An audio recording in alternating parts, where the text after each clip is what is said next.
আসসালামু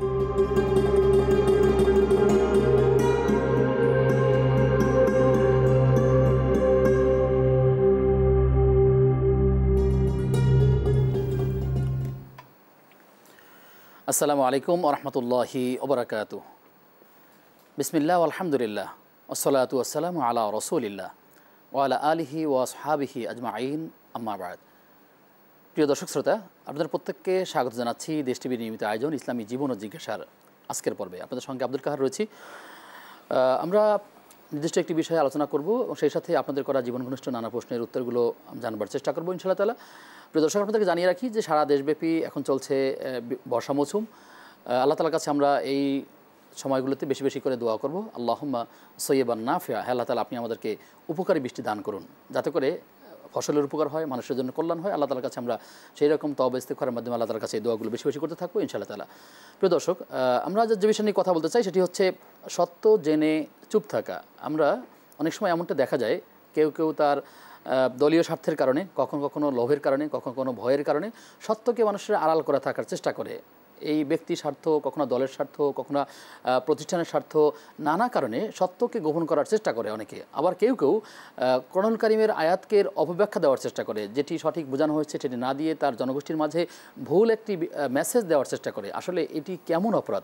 সাহাবায়ে কেরাম এই বিষয়গুলো করতেন কিনা, এটা জঘন্য অপরাধ কিনা, আমরা সেই বিষয়ে কথা শুনবো। আর এই বিষয়ে আমাদের কাছে যে তথ্য জানাবেন, সেই জানানোর জন্য আমাদের মেহমান উপস্থিত হয়েছেন বাংলাদেশ ইমাম সমিতির সম্মানিত সভাপতি শায়েখ হাফেজ মাওলানা লুৎফর রহমান। আসসালামু আলাইকুম ওয়া রাহমাতুল্লাহি ওয়া বারাকাতুহু। ওয়ালাইকুম আসসালাম ওয়া রাহমাতুল্লাহি ওয়া বারাকাতুহু। আহলান সাহলান মারহাবা, কেমন আছেন?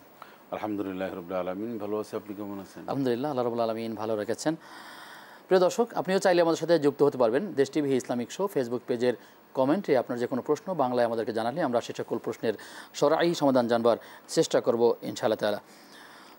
মোহতারাম, আপনি যেমনটি শুনলেন যে সত্য জেনে চুপ থাকা, এটি আসলে কেমন অপরাধ এবং সেই সাথে ভুল কিংবা অপব্যাখ্যা দেওয়ার ব্যাপারে ইসলামের নির্দেশনা কি, যদি আপনি আমাদেরকে জানান। ধন্যবাদ আপনাকে, অত্যন্ত গুরুত্বপূর্ণ একটি বিষয় উপস্থাপন করেছেন। বিসমিল্লাহির রহমানির রহিম, আহমদুন সাল্লি আলা রাসূলিল কারীম, আম্মা বাদ। সত্য প্রচার করা, সত্যকে উপলব্ধি করা, সত্যের সাক্ষী দেওয়া, সত্যকে প্রচার করা এটি একজন মুমিনের কাজ।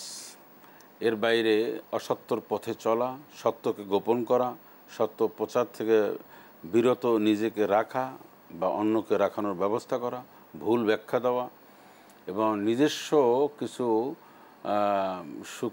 মানে সুনাম অথবা মানে এগুলি অর্জন করার ক্ষেত্রে নিজের ধ্যান ধারণা মানুষের মাঝে প্রচার করা, যাতে করে নিজে খুব সুযোগ সুবিধা লাভ করতে পারে, এমন কিছু অর্জন করা, এটা মুমিনের লক্ষণ নয়।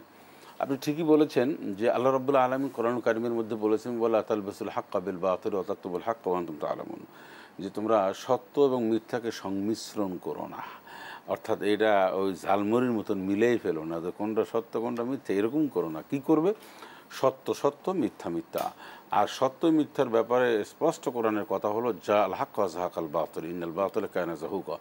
সত্য এটা চিরস্থায়ী, এটা সত্য হচ্ছে প্রতিষ্ঠিত একটি বিষয়, এটাকে নাড়ানোর, এটাকে ফুদিয়ে নিভানোর পৃথিবীর কারো সাধ্য নেই। অসত্য সেটা পাহাড় পরিমাণও যদি শক্ত হয়, সেটা একটা সময় বরফের মতন গলে এটা অস্তিত্বহীন হয়ে যাবে। এই পৃথিবীর এই জমিন বারবার এটা সাক্ষী দিয়েছে। কোরআনুল কারীম আল্লাহ রাব্বুল আলামিন যেটা বলেছেন, পৃথিবীর মানুষের তা সচক্ষে দেখেছেন যে অসত্য যত শক্তিশালী হোক না কেন, একটা সময় নিরাকার হয়ে যায়, একটা সময় বিলীন হয়ে যায়, এক অস্তিত্বহীন হয়ে যায়। আর সত্যর বাতি এটা টিপ টিপ করে আস্তে আস্তে করে জ্বলে একটা সময় এমন একটা প্রদীপে পরিণত হয় যেটা বিশ্বের সব মানুষ ফুদিয়ে সেটাকে নিভানো সম্ভব না। কোরআনুল কারীমের মধ্যে আল্লাহ পাক বলছেন যে ইউরিদুনা লিইউতফিউ নূরাল্লাহি বিআফওয়াহিহিম আল্লাহু মুতিম্মু নূরিহি, যে সত্যের আলো, কোরআন সুন্নাহর আলো, এটা ফুদিয়ে বলতে পৃথিবীর সমস্ত শক্তি একত্রিত করলেও এটা বন্ধ করার কোনো সুযোগ নাই। এটা আল্লাহ পরিপূর্ণ রাখবেন, এটা কিয়ামত পর্যন্ত জিন্দা রাখবেন। জি শেখ, এইরা আরেকটা কাছাকাছি বিষয় হচ্ছে যে অন্যায় দেখে চুপ থাকা। এটিও আমরা অনেক সময় দেখি যে জিনিসটা অন্যায়, সে জানেন কিন্তু তারপরে ওটাকে চুপ থাকছেন, কথা বলছেন না, সঠিক সময়ে সঠিক কথাটা না বলার চেষ্টা করা, এটি কেমন গুনাহ বা কেমন অপরাধ? এটা পরিবেশ পরিস্থিতি অনুযায়ী কথা বলবেন একজন মুমিন, এটা ঠিক আছে। যে সবসময়ের জন্য সব কথা উনি বলবেন না, কারণ কোরআনুল কারীমের মধ্যে আল্লাহ পাক বলেছেন ওয়াইবাদুর রহমান আল্লাযীর ইয়ামশুনা আল আরদি হাওনা ওয়া ইযা খাতাবাহুমুল জাহিলুনা ক্বালুস সালামা। এখন রহমানের বান্দার একটা গুণ থাকবে যে পরিবেশ পরিস্থিতি বা মূর্খরা যখন তাকে ঝগড়াঝাটি করার একটা ব্যাপারে চেষ্টা করবে তখন সে পাশ কাটিয়ে যাবে অথবা বলবে যে তোমাদের উপর আল্লাহ শান্তি বর্ষিত এরকম। কিন্তু এর অর্থ এই নয় যে কোরআনের অপব্যাখ্যা দেবে, হাদিসের অপব্যাখ্যা দেবে, আল্লাহর ব্যাপারে রসুল আকরাম সাল্লাল্লাহু আলাইহি সাল্লামের ব্যাপারে কেউ কোনো বিরূপ মন্তব্য করবে আর একজন মোমেন পাশ কাটিয়ে যাবে, তার কোনো সুযোগ সুবিধা লাভের জন্য, পদ পদবি লাভের জন্য, তার কোনো পোস্ট পজিশন পাওয়ার জন্য, ধরে রাখার জন্য, অগ্রগতি উন্নতির জন্য, কিছু নিজস্ব ফায়দা হাসিল করার জন্য না। কোরআন কারীমের ব্যাপারে একেবারে স্পষ্ট নির্দেশনা রয়েছে যে 174 নম্বর আয়াত সূরা বাকারার মধ্যে আল্লাহ পাক বলছেন যে ইন্নাল্লাযীনা ইয়াকতুমুনা মা আনজালাল্লাহু মিনাল কিতাবি ওয়া ইয়াশতারুনা বিহি সামানান কলিলা উলাইকা মা ইয়াকুলুনা ফি বুতুনিহিম লান-নার ওয়া লা ইউকাল্লিমুহুমুল্লাহু ইয়াওমাল কিয়ামাতি ওয়া লা ইউযাক্কিহিম ওয়া লাহুম আযাবুন আলীম।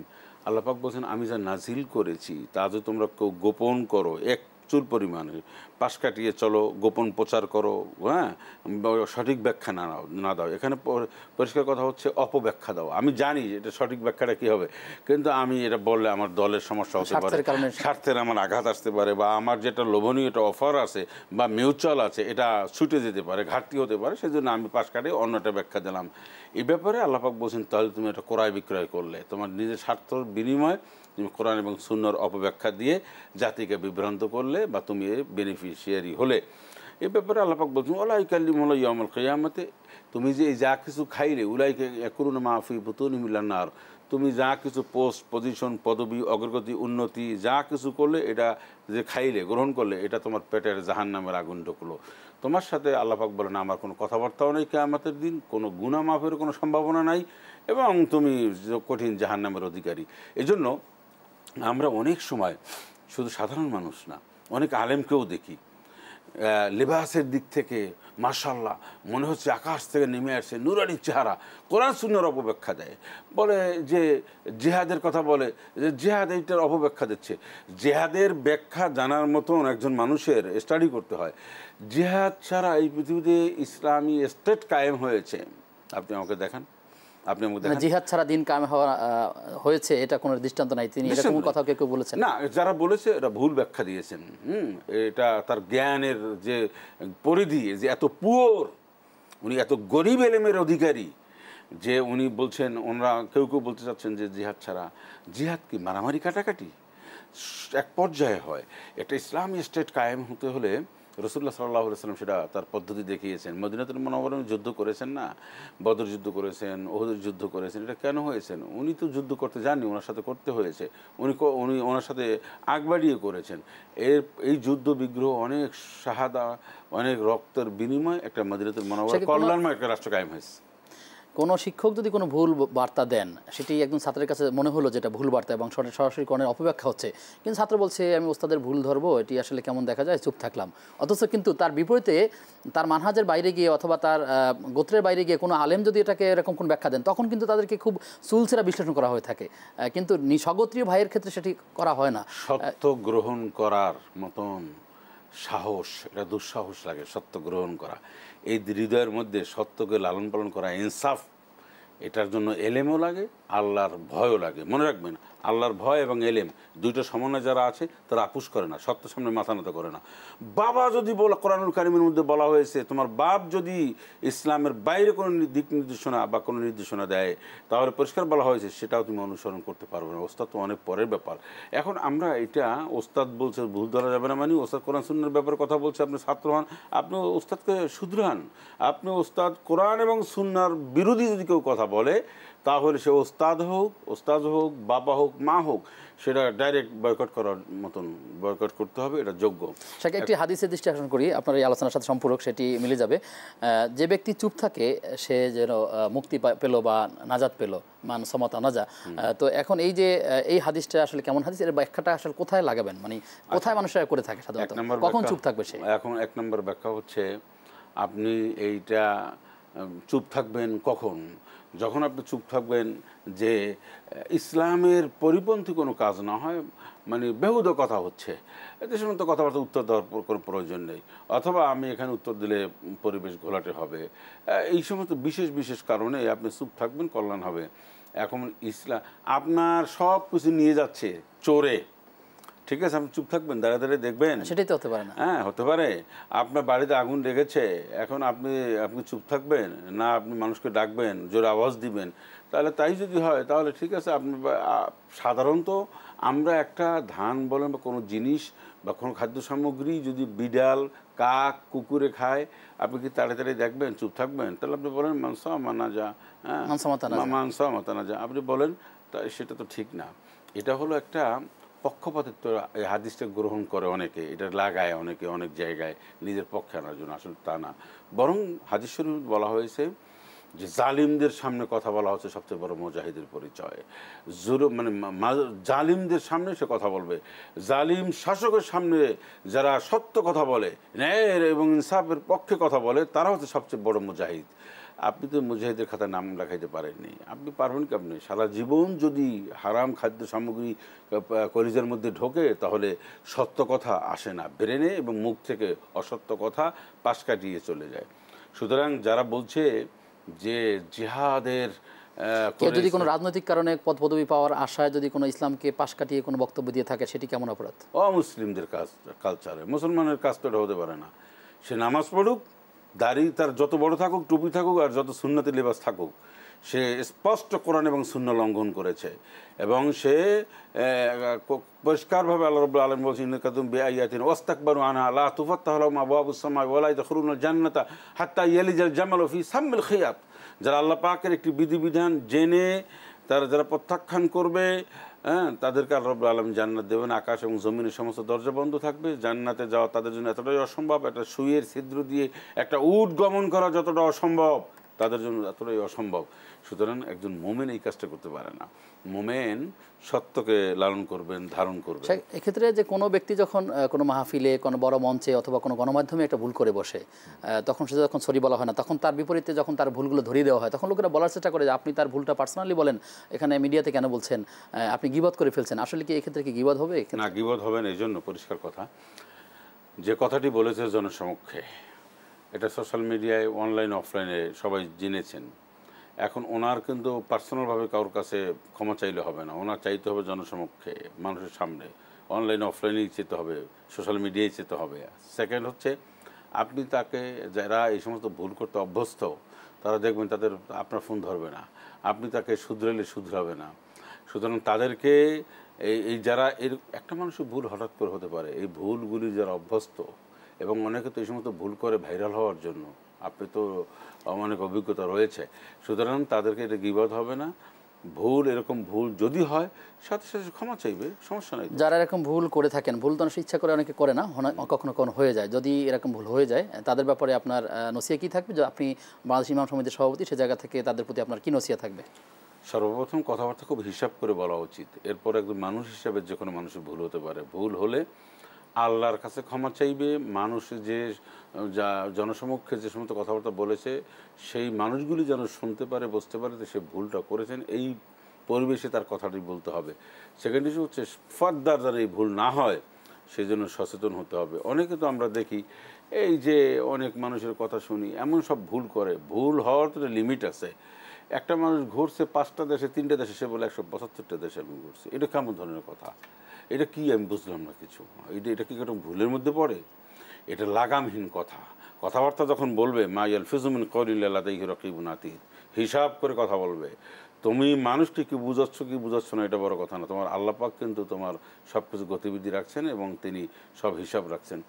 সুতরাং কথাবার্তা খুব হুঁশিয়ার এবং খুব সাবধানতার সাথে মেপে মেপে কথা বলা উচিত। একজন সাধারণ মানুষের বক্তব্য আর একজন আলেমের বক্তব্য, এটি কি আসলে খুব হালকাভাবে দেখা ঠিক না? কারণ সেই একজন তার প্রতিনিধিত্ব করেন একটা সমাজের, একটা গোষ্ঠীর, বৃহৎ একটি জনগোষ্ঠীর মানুষ। সাধারণত মনে করেন কি জানেন, এটাই সত্য। একজন সাধারণ লোক ভুল করলে, একক তো নামাজ না পড়লে, আর একজন বিজ্ঞ আলেম একটা অন্যায় করলে, এটার পার্থক্য কিন্তু রয়েছে। কারণ আমি বুঝি, আপনি বুঝেন, এটার ভবিষ্যৎ বা এটার কি, এটার ফলাফলটা কি, কিন্তু আপনার সাধারণ মানুষ তো বোঝে না, সেজন্য কারণ একজন ইমাম, একজন খতিব, তার উপরে অসংখ্য লোক ডিপেন্ডেবল, নির্ভর করে তার উপরে, তার দায়িত্ব অনেক বেশি। নিশ্চয়ই দায়িত্বশীল ব্যক্তিরা দায়িত্বশীলের মতনই বক্তব্য দেবেন, এটাই হচ্ছে মানে জাতি আশা করে। জি, আল্লাহ তাআলার কাছে দোয়া করি আল্লাহ তাআলা আমাদেরকেও সেই ভুল ত্রুটির ঊর্ধ্বে রাখুন, এবং যারা ভুল বক্তব্য দেন তাদের প্রতি আমাদের আহ্বান থাকলো তারা যেন কোরআন এবং সুন্নাহর আলোকে সঠিক ব্যাখ্যাটি মানুষের কাছে তুলে ধরেন, সেই আহ্বান থাকলো। আপনার কাছে আবার আসবো বিরতির পর ইনশাআল্লাহ তাআলা। প্রিয় দর্শক, আপনারা দেখছেন ইসলামী জীবন ও জিজ্ঞাসা। সময় হচ্ছে একটা বিরতির, ফিরছে কিছুক্ষণ পর, সাথে থাকুন।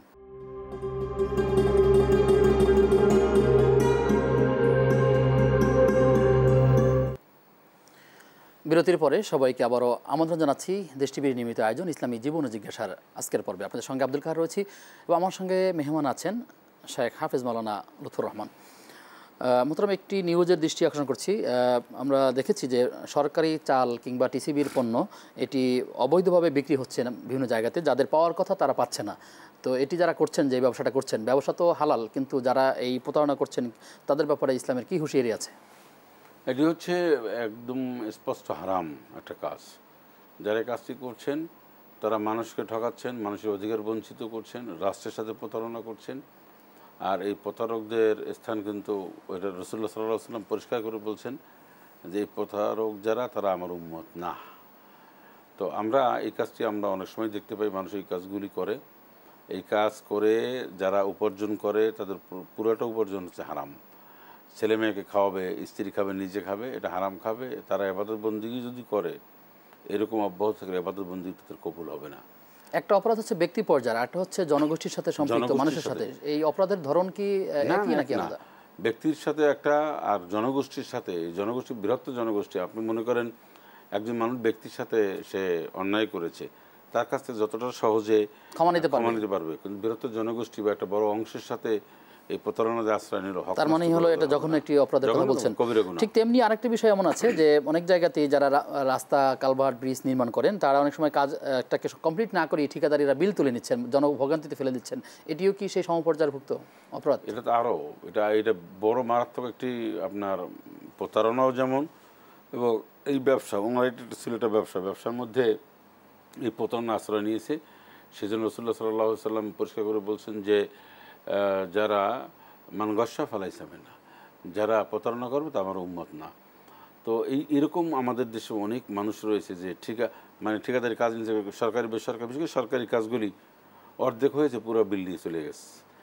আপনি একবারও চিন্তা করেছেন টাকাটা কার? এই টাকাটা 10 জন মানুষের ট্যাক্স, বান্দার হক নষ্ট করেছে, বান্দার হক নষ্ট করেছে। এইরকম ঠিকাদারি, এরকম কাজ যারা করে, আপনি বিশ্বাস করেন তাদের পরিবার এবং তারা কখনোই সুখী হতে পারে না দুনিয়ায়, না মুক্তি। আল্লাহ তাআলার কাছে দোয়া করি ভাইদের জন্য, আল্লাহ তাআলা তাদেরকে সঠিক বুঝ দান করুন, আমিন।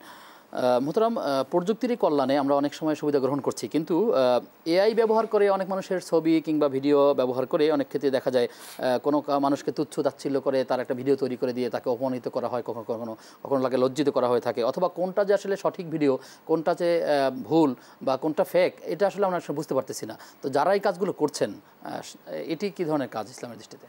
আপনি মনে রাখবেন, এই এআই দিয়ে যে সমস্ত কার্যক্রম চলছে, মানুষকে অপমান করা হচ্ছে, অপদস্থ করা হচ্ছে, মানুষের দুর্নাম।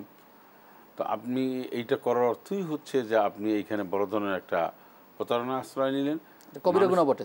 হ্যাঁ, মানুষের সম্মান ইজ্জতের উপর আপনি আঘাত আনলেন, বা কোনো মানুষকে আপনি হেয় প্রতিপন্ন করলেন। তো এখন আপনি অরিজিনাল যেটা না দিয়ে এআই দিয়ে আপনি কৃত্রিমভাবে মানুষকে যে প্রচার প্রসারণা চালাইলেন বা অনেক কিছু যেটা না, সেটা আপনি করলেন। ইসলামে যেটা অনুমোদন করে না, যেটা সত্য না, সেটাকে আমি সত্য হিসেবে উপস্থাপন করলেন মানুষের সামনে বিভিন্ন কলা কৌশলে।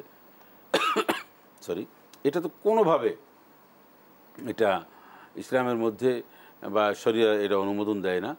অনেক মানুষের সম্মান ইজ্জত নষ্ট হচ্ছে, অনেক মানুষে গালমন্দ তাকে করছে। তো এই যে মানুষের আপনার অধিকার বা মানুষের সম্মান ইজ্জত আপনি ক্ষুণ্ণ করলেন, সেজন্য কিয়ামতের দিন আল্লাহর কাছে জবাবদিহি করতে হবে, এবং ওই যার আপনি ক্ষতিগ্রস্ত করেছেন তার পাপ আপনাকে নিতে হবে কিয়ামতের মধ্যে, তার থেকে ক্ষমা চাওয়া না চায়। জি, মতো প্রশ্ন হচ্ছে যে কোনো একজন ব্যক্তির অর্থাৎ পিতার সম্পদগুলো হারাম ছিল, তো সন্তান সেই হারাম সম্পদের ওয়ারিশ হয়েছে, এক্ষেত্রে করণীয়টা কি? সন্তান যদি জানে যে আমার আব্বার এই সম্পদগুলি পুরোটাই অবৈধ, হারাম, দুর্নীতি আর সুদ ঘুষের দ্বারা নির্মিত বা তৈরি করা, তো সন্তানের উচিত হচ্ছে যে এই মানে সম্পদ তাকওয়ার দাবি হচ্ছে তাকওয়ার দাবি হচ্ছে পরহেজগারী, একজন পরহেজগার মানুষের উদ্দেশ্য থাকবে এটাই যে সে এই সম্পদ সবটা আল্লাহর রাস্তায় দিয়ে দেবে, এটা ভোগ করবে না, এটা সে সবে নিজে নিয়ত জানে। ছাড়া। সবে নিয়ত ছাড়া। এখন বিভিন্ন সমাজ কল্যাণমূলক কাজ রয়েছে, সমাজ কল্যাণমূলক অনেক কাজ, অনেক কিছু রয়েছে যেগুলি করলে অটোমেটিকলি একটা সব এসে যায়। এটার জন্য এটা উদ্দেশ্য করে না দিলেও আসতে পারে। কিন্তু আপনি আপনার বাবার এই ফতুয়া দিতে পারবেন না যে আমি জানি ঠিকই আমার আব্বা দুর্নীতি করেছেন বা মানুষের টাকা মেরে খেয়ে এই বাড়িটা করেছেন, ফ্ল্যাটটা করেছেন, তো আমার বাবা দায়ী। কিন্তু আপনার জন্য ঠিক হবে না। আপনি বাবার সম্পদ এটা বাবাকেও করেছেন, তো মুক্ত রাখতে হবে মুক্ত আল্লাহ তাআলার রাখতে আদালত হবে। থেকে। হ্যাঁ, কিন্তু আপনি এই কথা বলে পার পাবেন না, পরিত্রাণ পাওয়ার কোনো সুযোগ নেই পরিপূর্ণভাবে যে আমার বাবার ওয়ারিশ সূত্রে পেয়েছেন, বাবা যেভাবে ইনকাম করছে তা আমার কিছু আসে যায় না, এটা ঠিক না। আপনি বরং পরহেজগার, নেক সন্তান হিসেবে তার বাবাকে মুক্ত করাই তো নেক তার কাজ। সন্তান তো অবশ্যই বাবার জন্য দোয়া করবে, বাবা যাতে করে মুক্তি পায় সে ধরনের সব ধরনের আমার কর্মসূচি বা মানে যেটা আছে সেটা বাস্তবায়ন উনি করবেন। কিন্তু বাবা জাহান্নামের আগুনে জ্বলবে এটা সুনিশ্চিত জেনেও আপনি বাবার সম্পদ, এই জন্য বাবাকে আগে বসতে হয়, বাবাকেই বসতে হবে, সন্তানকে বোঝার পর্যন্ত যেতে দিতে নাই ভাই। বাবাকে বসতে হবে যে আমি আজকের অবৈধ পন্থায় বা আমি মানুষের টাকা পয়সা মেরে আমি যদি আজকের এরকম বাড়ি গাড়ি করে যাই বা গাড়ি করি, যা কিছু করি, আজকে যদি আমি ইন্তেকাল করি আমার সব ছেলেমেয়েরা খাবে, আর আপনাকে কবরে হাসরে নাসরে আপনাকে মানে জবাবদিহি করতে হবে। এটা একজন পিতা যদি না বোঝেন, অসুস্থ পিতারা বোঝেন না, অসুস্থ মানুষেরা বোঝেন না। আল্লাহ তাআলা পিতাদেরকেও সঠিক জ্ঞান দান হ্যাঁ, করুন এবং দোয়া করি আল্লাহর সন্তানদেরকে। কাছে যেন আল্লাহ আমাদের সবার উপরে সহি সমুজ দান করেন। মানুষের কত টাকা দরকার, অস্বাভাবিক টাকা যারা আছে তারা অসুস্থ, তাদেরকে মেন্টাল চিকিৎসা দেওয়া আল্লাহ তাআলা উচিত। আমাদের সন্তানদেরকেও সঠিক পথে পরিচালিত করুন, আমিন। মোহতারাম, একটি বিষয়ে দৃষ্টান্ত করতে চাই যে কারো খেদমত নেওয়া কারো দ্বারা এটিতেও নেওয়া যেতে পারে। সেটি থেকে যদি কোনো ওস্তাদকে কোনো ছাত্র খেদমত করে সেটি স্বাভাবিকভাবেই প্রশংসনীয় যে ওস্তাদকে সম্মান করছে, ইকরাম করেছে। কিন্তু এই ছাত্রদের থেকে কোন ধরনের খেদমত নেওয়া যাবে না, ওস্তাদের জন্য বৈধ নয়, সেটি শারীরিক কিংবা কোন ধরনের খেদমত থেকে দূরে থাকা উচিত অথবা বিরত রাখা উচিত? একজন যদি আপনি সে বিষয়ে সুন্দর একটু ওস্তাদ যিনি অনেক তাকওয়া পরহেজগার, তিনি কোনো ছাত্রের কাছ থেকে কোনো খেদমত নেবেন না, না কথা অর্থনৈতিক পরিষ্কার। না শারীরিক। কোনোভাবে না, কোনোভাবে নেবেন। যার ব্যক্তিত্ব আছে, যিনি তাকওয়া পরহেজগার মুত্তাকিন, তিনি এই কাজটি করবেন না। কারণ এগুলির তিক্ত অভিজ্ঞতা আমরা অনেক সময় সোশ্যাল মিডিয়া থেকে শুরু করে মানুষের জন্য শ্রুতি রয়েছে অনেক কিছু। অতএব ছাত্র কোনো খেদমত করবেন না, আর কোনো ওস্তাদ কোনো করবেন না। আপনি খেদমত নিতে তাকে বাধ্য করা কিংবা না, তাকে কোনো আপনি আসছেন যেমন আমি অনেক মাদ্রাসা সাবাক অনুষ্ঠানে যাই, আমি হিফজুল কোরআন মাদ্রাসার সাথে আমি সংশ্লিষ্ট, বিভিন্ন মাদ্রাসার সাথে আলহামদুলিল্লাহ অনেক মাদ্রাসায় পুরস্কার বিতরণ সাবাক অনুষ্ঠানে যাই। বলেন আর কি, আমরা শেষ পর্যায়ে এখন আমি সেখানে তিন চারটে বক্তব্য থাকে, এর মধ্যে একটা বক্তব্য থাকে কোনো শিক্ষক মানে ওস্তাদ ছাত্রদের সাথে কোনো মানে তাদের কোনো খেদমত দিতে পারবেন না। বাবুর্চি আছে, পিওন আছে, যারা আছে তাদের খাবার দাবার দিয়ে যাবে, কাপড় চোপড় নিজে করবে, নিজের কাজ নিজে করবে, এটাই হচ্ছে উত্তম। এতটুকু কথা আমি বলতে পারি। আমরা এই সমস্ত গরিত কাজ থেকে যেন আল্লাহ আমাদের বিরত রাখেন এবং আমাদের সেন্স যাতে করে খুব শক্ত থাকে, মজবুত থাকে, এটা মনে রাখতে হবে। কোনোভাবেই যেন শয়তানের ধোকায় আমরা পা না দেয়। পড়ি। আল্লাহ তাআলা আমাদেরকে হেফাজত করুন, আমিন। আপনাকে ধন্যবাদ জানিয়ে আপনার থেকে বিদায় নিচ্ছি। ধন্যবাদ আপনাকে, ধন্যবাদ দর্শককে। শুকরিয়া। প্রিয় দর্শক, আপনারা দেখছিলেন ইসলামী জীবন জিজ্ঞাসা। আমরা আলোচনা করছিলাম সত্য জেনে চুপ থাকা। অবশ্যই আমাদেরকে খেয়াল রাখার চেষ্টা করতে হবে কোরআনুল কারীম এবং হাদিসের যে বিধানগুলো আছে সেই সঠিক জায়গায় ঠিক রেখে নিজের ভুল ত্রুটিকে আল্লাহ তাআলার কাছে সঁপে দিয়ে আমরা যেন ভুলের ঊর্ধ্বে উঠে কাজ করতে পারি। আল্লাহ আমাদেরকে সেই তৌফিক দান করুন। আজ এ পর্যন্তই। আগামী অনুষ্ঠান দেখবার আমন্ত্রণ জানিয়ে আজকের মতো বিদায় নিচ্ছি। আসসালামু আলাইকুম ওয়া রাহমাতুল্লাহি ওয়া বারাকাতুহু।